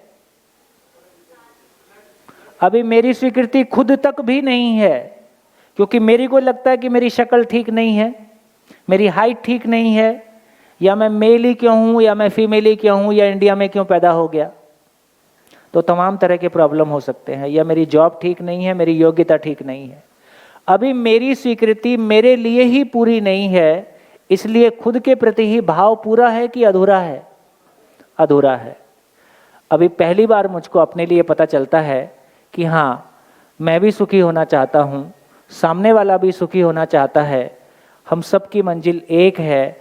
तो कम से कम सुख के रूप में धरती के सारे लोगों का स्वीकार्यता मुझको बनेगा। यदि ये समझ में आएगा तो स्वीकार होगा कि नहीं होगा? तो सारी धरती के लोगों में मेरे को कोई समानता दिखना शुरू हो जाता है कि ये सारी धरती के लोग एक जैसे हैं। इनकी शक्लें अलग हो सकती हैं, ये मेल फीमेल हो सकते हैं, है ना, धर्म और जाति के अंतर हो सकते हैं, लेकिन मूलतः ये मानव एक ही जैसा है। और जैसे जैसे अगले 6 दिनों में हमारी समझ बनेगी तो क्या हो जाएगा? हमको मानव के बारे यदि समझ बन गई और यदि मानव जाति हमको एज ए होल स्वीकार हो जाती है, तो एक मानव को अपना महसूस करते हैं तो कितना सुख मिलता है? एक मानव को बेटी के रूप में, बेटे के रूप में, भाई के रूप में, गुरु के रूप में एक व्यक्ति को गहराई से स्वीकार करते हैं तो कैसा फील करते हैं? कितना सुख मिलता है हमको पता है। एक व्यक्ति के साथ ठीक से जी लें तो पूरी जिंदगी बिता सकते हैं, एक व्यक्ति के सहारे। और यदि उतना ही सुख सबके साथ महसूस होना शुरू हो जाए तो क्या होगा? इसी का नाम सुख की निरंतरता है। इसी का नाम सुख की निरंतरता है। तो मैं इसकी एक दो एप्लीकेशन आपके सामने खोल देता हूं ताकि इसकी एप्लीकेशन हमारे ध्यान में आ जाएगी। तो एक तो पता चला कि सबकी मंजिल एक।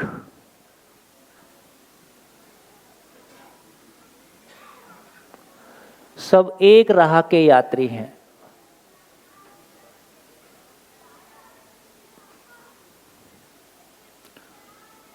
इससे क्या हो गया? एक अपनेपन का एहसास, एक अपनेपन का एहसास। जैसे जैसे ये समझ और विकसित होगी वैसे ही सभी मानव के साथ, सभी देखे देखे से लगते हैं, मानव के साथ वो अजनबीपन खत्म हो जाता है ना।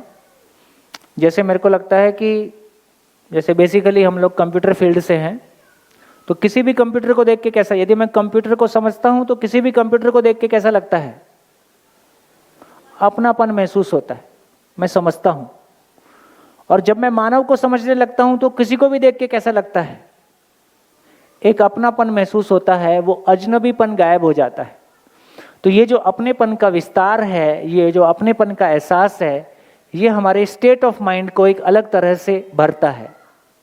हाँ जी, दूसरा ये बच्चों को थोड़ा संभालो। तीसरा, एक छोटा एग्जाम्पल लेता हूं, ए और बी। ए टीचर है और पेरेंट्स है, और बी तो बेचारा बच्चा है। रोजमर्रा की हमारी जिंदगी का एग्जाम्पल देखिए। बच्चा पढ़ता नहीं है तो टीचर और पेरेंट्स क्या करते हैं? अब तो हंसोगे ही, और क्या करोगे, है ना। बच्चा पढ़ता नहीं है तो टीचर और पेरेंट्स क्या करते हैं? बोलो बेटा, क्या क्या किया तुम्हारे साथ? माइक लो, माइक दो भाई इसको। सभी बच्चे अपने माँ बाप की ओर देख रहे हैं। हाँ, थोड़ा सा अपना इंट्रोडक्शन देना। हाँ, कैमरा। मेरा नाम हर्षी शाह है, मैं गांधीनगर से आई हूँ। और मतलब हम लोग पढ़ते नहीं है तो बोलते हैं कि आप पढ़ो। फिर बोल, और हम पढ़ने भी बैठते हैं ना तो हम लोग 1 घंटा पढ़ते हैं तो भी फिर ऐसे बोलते हैं सिर्फ 1 ही घंटा पढ़ा, ऐसा। फिर मतलब हम लोग पढ़ते हैं तो भी ऐसा बोलते हैं आप पढ़ते नहीं हो। हाँ, और फिर नहीं पढ़ते तो क्या होता है? तो डांटते हैं। और फिर क्या करते हैं? और कुछ नहीं करते। और कुछ नहीं करते। ये तो गुजरात में अच्छी से थी। कोई यूपी का, हरियाणा का बच्चा हो तो बताएगा।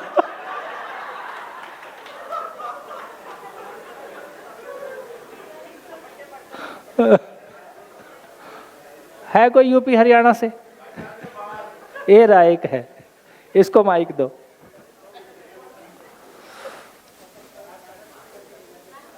माइक हटा ले भाई। हाँ, मैं तो बहुत पेटा हूँ। आखिरी में मम्मी थक पहले गई। परिचय दो। सागर, उत्तर प्रदेश, हाँ। बुलंदशहर से, आपका पड़ोसी हूँ। बुलंदशहर। क्या क्या पढ़े हो, क्या पढ़ लिए हो? क्या अभी ग्रेजुएशन हो गया? पता नहीं, रिजल्ट नहीं आया। रिजल्ट नहीं आया। हाँ। 1 साल बैक लग चुकी है। अच्छा, ठीक है। हाँ, क्या क्या होता है जब नहीं पढ़ते हैं तो? हाँ, डराया जाता है कि फिर? कुछ नहीं कर पाओगे। हाँ, बचपन में तो पिटा भी बहुत हूँ, अब तो मम्मी थक गई, मम्मी को हाथ में दर्द होने लग गया पीट के। कितना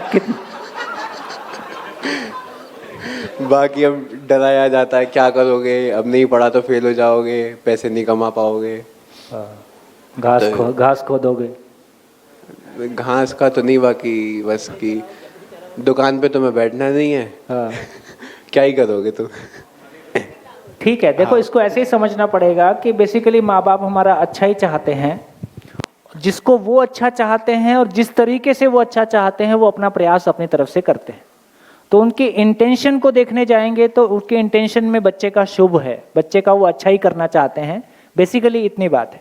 लेकिन करते कैसे हैं, उसमें जो तरीका अपनाया जाता है, तो बेसिकली देखो एक पता चला कि बच्चा नहीं पढ़ता है तो उसको प्रेशराइज करते हैं, फिर वो हाथ पैर भी चल सकता है और संबंध उसमें कहीं धीरे धीरे संबंध का उसमें क्या हाल होगा, धीरे धीरे गैप क्रिएट होना शुरू होता है।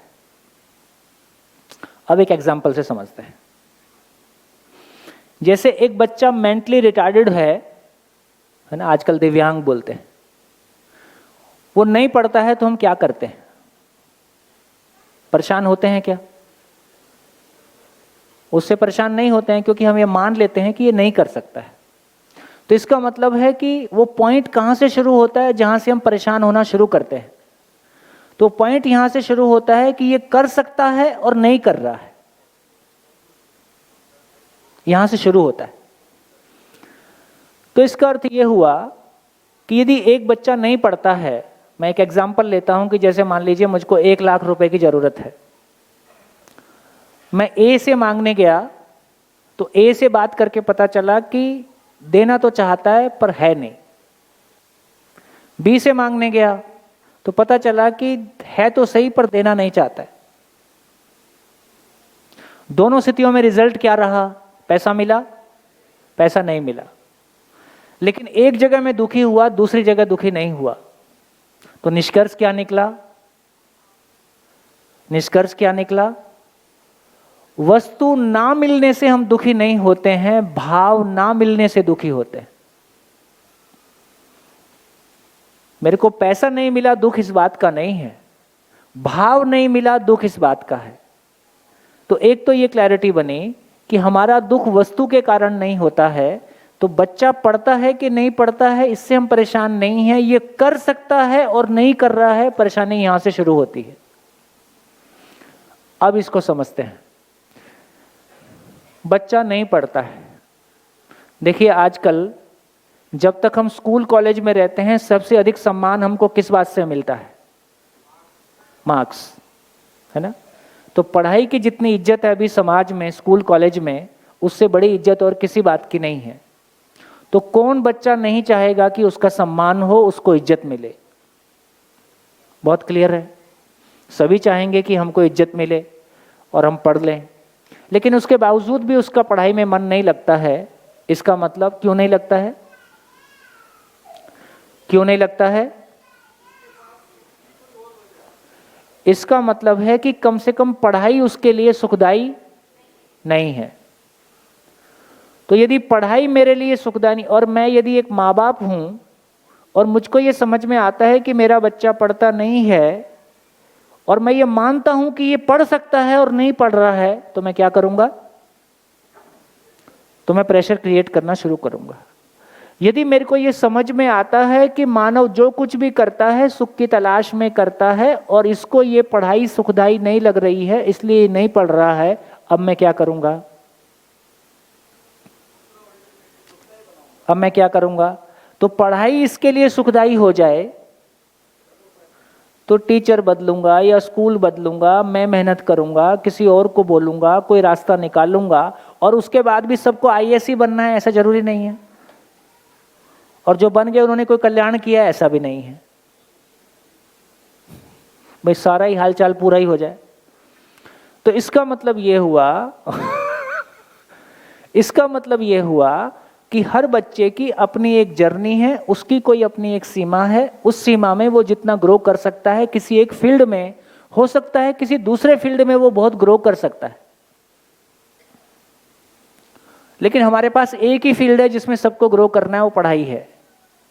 तो इसका अर्थ ये हुआ, यदि मेरी ये क्लैरिटी होगी कि ये करना चाहता है लेकिन ये इसके लिए सुखदायी नहीं है, तो मैं रिएक्ट करूंगा कि रिस्पॉन्ड करूंगा?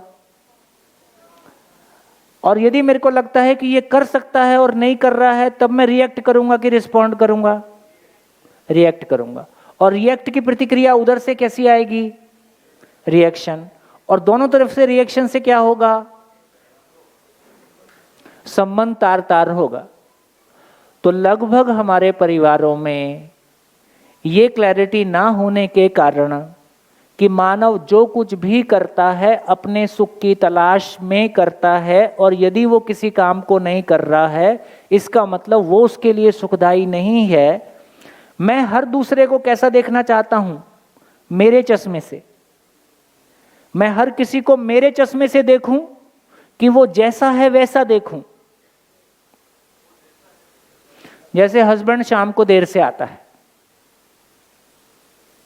इस बात पे घरों में अक्सर कम ज्यादा होता रहता है। तो देर से आता है तो क्यों आता है? या तो उसकी जेन्युइन प्रॉब्लम होगी, जॉब के कारण, कोई और कारण से, या उसको घर में सुख नहीं है, कहीं और सुख की तलाश में है। भाई दो ही कारण हो सकते हैं। तो यदि घर में सुख नहीं है तो घर में सुख, इसमें दोनों में ही रिएक्ट करने से कुछ होगा। तो चाहे ओवर पॉजेसिव हो जैसा हमारी बहन ने कहा, या ओवर रिएक्ट करें। ओवर पॉजेसिव होंगे तो भी संबंध में दूरी आएगी, रिएक्ट करेंगे तो भी संबंध में दूरी आएगी। तो रिएक्ट करने का भी फायदा नहीं है और पॉजेसिव होने से भी कुछ नहीं निकलेगा, फाइनली समझने से ही कुछ निकलेगा। तो क्या निकला? क्या निकला? क्या निकला? मेरे फ्रेम से देखूं, मेरे अनुसार जो हो जाए वो बढ़िया आदमी, और जो मेरे फ्रेम में नहीं आए वो खराब आदमी या मेरे लिए उपयोगी आदमी नहीं है। तो मेरे को लगता है कि समझना अपने आप में सुखदायी काम है। जब भी मैं दूसरे को समझ पाता हूं ये जैसा है ऐसा क्यों है, इससे मैं आराम में आ जाता हूं। मैं रिएक्ट नहीं करता, मैं रिस्पॉन्ड कर पाता हूं। मैं रिएक्ट नहीं करता, मैं रिस्पॉन्ड कर पा रहा हूं, ये मेरे लिए बहुत सुखदायी है। अब तक हमारा सुख क्या था? अब तक हमारा सुख क्या था? दूसरा मेरे अनुसार चले, जैसा मैं चाहता हूं वैसा हो जाए। अब मेरा सुख क्या है? जैसा मैं चाहता हूं वैसा मैं हो जाऊं। कौन सा काम ज्यादा आसान है? जैसा मैं चाहता हूं वैसे दूसरा हो जाए, या जैसा मैं चाहता हूं वैसा मैं हो जाऊं? मेरा सुख दूसरे पे निर्भर हो कि मेरा सुख, मैं सुख के लिए आत्मनिर्भर हो जाऊं? मैं सुख के लिए आत्मनिर्भर हो जाऊं, ये बिल्कुल मेरी यात्रा है, इसमें दूसरा बाधक नहीं हो सकता। मेरे समझने से मेरा स्टेट ऑफ माइंड स्टेबल होता है, उससे मेरा व्यवहार स्टेबल होता है ना, उससे मैं रिस्पॉन्ड कर पाता हूं। मुझको अपने में खुशी है कि मेरी खुशी किसी की मोहताज नहीं है, मेरी खुशी मेरे पास है।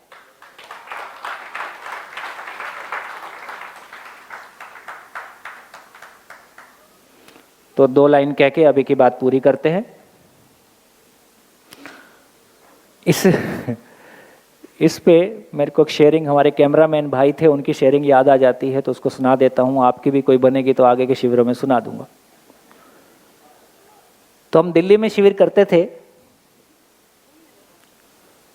तो त्यागराज स्टेडियम में मैंने शेयर किया कि 4000 टीचर, 4500 टीचर एक बार में, इंडोर स्टेडियम, एसी स्टेडियम है। तो वहाँ जो कैमरामैन थे, वहाँ हमने 6 स्पेल किए एक ही महीने में, 3-3 दिन के। अब कैमरामैन तो सेम ही था। तो 5वें शिविर में कैमरामैन बोलता है, सर इस बार मेरा भी फीडबैक होगा। सर बोले बाकी तो एक बार सुने, मैं तो 5 बार सुन लिया हूं आपको। और शिविर के बाद सब कोई अपना फीडबैक करते थे। तो बोले सर इस बार मेरा भी होगा। मैं तो बहुत स्वागत है। तो वो सरदार था, तो उसने अपनी शेयरिंग किया। तो उसने कहा कि जब मैं दिल्ली की सड़कों पे निकलता हूं तो लोगों के कान या तो हेलमेट में होते हैं या कार के अंदर होते हैं, तो उनको हॉर्न सुनाई नहीं देता है, तो जोर जोर से हॉर्न मारते रहते हैं। और मैं तो पगड़ी लगाता हूं, मेरे को तो साफ सुनाई देता है। तो लोगों के हॉर्न से इरिटेट होके मेरा एक झगड़ा हफ्ते में पक्का है, एक आध बार मारपीट हो ही जाती। फिर घर पहुंचता हूं, दूसरे माले पे घर है, दरवाजा खोलता हूं, पत्नी बोलती है प्याज ले आओ। जिंदगी नर्क हो गई। इधर तो ये रिकॉर्डिंग का काम ऐसा रात बेरात कभी भी होता है। घर जाता हूं, दूध ले आओ, प्याज ले आओ, तो बोले जिंदगी एकदम नर्क हो गई। बोले सर शिविर करने के बाद जिंदगी एकदम स्वर्ग हो गई। वो कैसे? बोले अब जब पीछे वाला हॉर्न मारते रहता है तो मैं समझ जाता हूं ये सुखी होना चाहता है।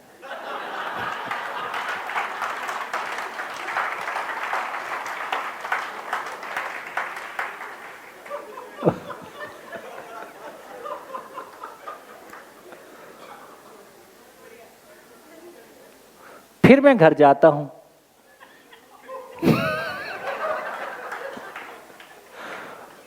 घर जाता हूं तो मैं शिविर में समझ पाया कि एक लड़की अपना सब कुछ छोड़ के मेरे घर आई है।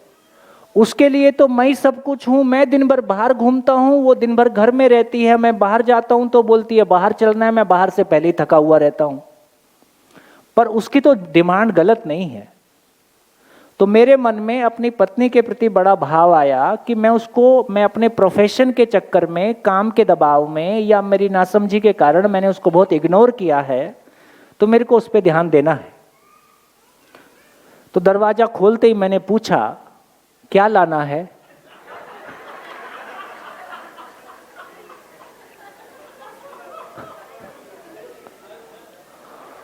बोली अंदर आ जाओ।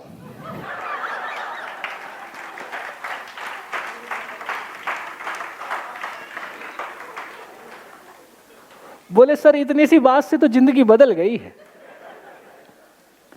तो दोस्तों मैं ये कहना चाहता हूं, ये आदमी के भीतर ना सॉफ्टवेयर है और ये शरीर हार्डवेयर है। जैसा सॉफ्टवेयर इंस्टॉल कर देते हैं वैसा हार्डवेयर काम करता है। और मेरा सारा सुख दुख किसी दूसरे व्यक्ति से नहीं है, मेरा सारा सुख दुख मेरी स्टेट ऑफ माइंड से है। जैसे हमारा घर का बच्चा इस बात से परेशान रहता है, ये उसी बात पे खुश हो सकते हैं, उसी बात पे थप्पड़ मार सकते हैं। इनका कुछ पता नहीं है कब क्या करेंगे। मैं खुश हूं, बच्चा आया कपड़े गंदे करके आ गया, राजा बेटा। कपड़े कहां गंदे किए? एक दिया। तो उसको ये अंदाजा नहीं लगता है कि ये किस बात पे नाराज होते हैं, किस बात पे खुश होते हैं।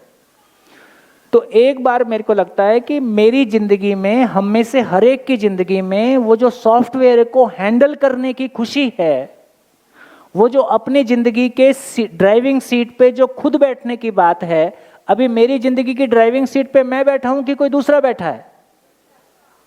कोई दूसरा बैठा है। चाहे वो पति है, चाहे वो पत्नी है, चाहे वो सास है, चाहे वो बॉस है, चाहे मेरे भीतर के काम के दबाव है ना। तो मेरी जिंदगी की ड्राइविंग सीट पे चाहे वो देवी देवता है, चाहे वो ईश्वर है, मेरी जिंदगी की ड्राइविंग सीट पे मैं नहीं बैठा हूं क्योंकि जिंदगी की ड्राइविंग मुझको नहीं आती है, क्योंकि भाव और विचार की समझ मुझको नहीं है। तो मेरी ही जिंदगी के सॉफ्टवेयर की समझ मुझको नहीं है, इसलिए जिंदगी से मैं उतना ही अजनबी हूं। मैं खुद से अजनबी हूं।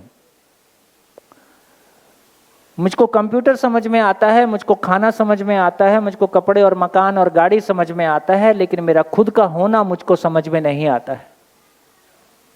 इसलिए मैं बार बार जब कहता हूं कि स्वयं के प्रति विश्वास ज्यादा है कि अपने शरीर के प्रति विश्वास ज्यादा है। शरीर के प्रति विश्वास है तो शरीर को चमकाया है और घर को चमकाया है और गाड़ी को चमकाया है। जिस दिन ये समझ में आ जाएगा, जिस दिन स्वयं समझ में आ जाएगा, उस दिन स्वयं चमक जाएगा।